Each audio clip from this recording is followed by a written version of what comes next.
তোমার না রবের সাথে বন্ধুত্ব ছিল? তুমি না মোনাজাতে ফুঁপিয়ে ফুঁপিয়ে কান্না করতে আর বলতে, হে আল্লাহ, আমি তোমাকে ছাড়া আর কাউকে চাই না। তাহলে এখন কেন তোমার রবের সাথেই বিচ্ছেদ?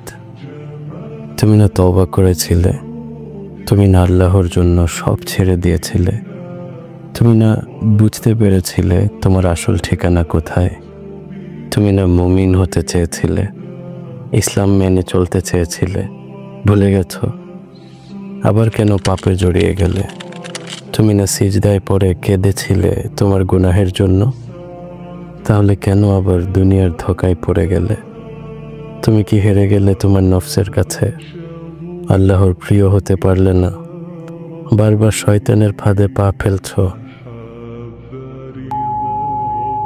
ব্যাপার না, এখনো সময় আছে।